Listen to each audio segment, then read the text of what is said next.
পিঠাটা কিন্তু অনেকটাই রান্না করা হয়ে গেছে।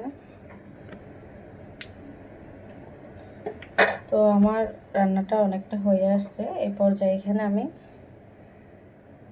নারকেল দিয়ে দিতেছি। নারকেলটাও দিয়ে দিব। নারকেলটা যেহেতু ডিপ ফ্রিজে ছিল তার জন্য শক্ত ছিল।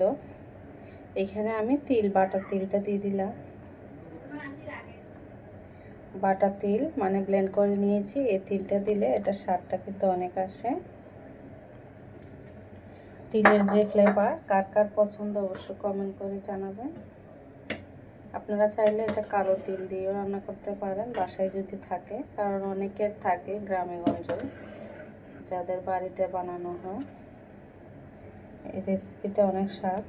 তাছাড়া এখানে আমি অর্ধেকটা গোটা তিল দিয়ে দিব। গোটা তিল দিব আর বাকিটা আমি দিব যখন আমি সার্ভ করব, মানে প্লেটে সাজিয়ে নিব তখন দিব। এই স্বাদটা কিন্তু খুব দারুণ। তো আমার রান্নাটা হয়ে গেছে। কার কার আমার রান্না পছন্দ হয়েছে অবশ্যই জানাবেন। আখের গুড় দিয়ে রান্না করলে এটার কালারটা কিন্তু আরও টেস্ট হতো।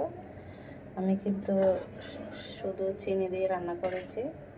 চাইলে আপনারা কুশিয়ারের গুড় অথবা খেজুরের গুড় দিয়ে রান্না করতে পারেন। পিঠাগুলো কিন্তু মাশাআল্লাহ অনেক লোভনীয় হয়েছে। রান্নাটা হয়ে গেছে। এরপর আমি নামিয়ে নিব, কারণ এগুলো যখন ঠান্ডা হয়ে যাবে পিঠাগুলো আরও গাঢ় হয়ে যাবে। এই পর্যায়ে গাঢ় থাকবে। দেখুন অনেকটা গাঢ় হয়ে গেছে। এখানে কিন্তু আমি কোনো কিছু মিক্স করি নাই, গোটা গোটা এরকম থাকবে।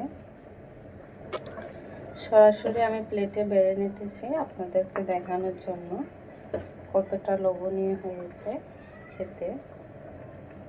তিলের যে ফ্লেভারটা যারা পছন্দ করেন তারা জানেন এটা মাশাআল্লাহ অনেক টেস্ট। দেখুন খুব দুর্দান্ত হয়েছে আমার রেসিপিটা।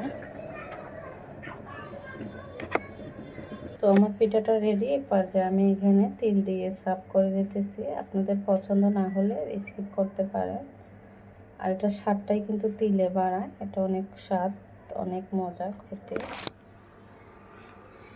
দেখুন অনেক টেস্ট খাবারটা।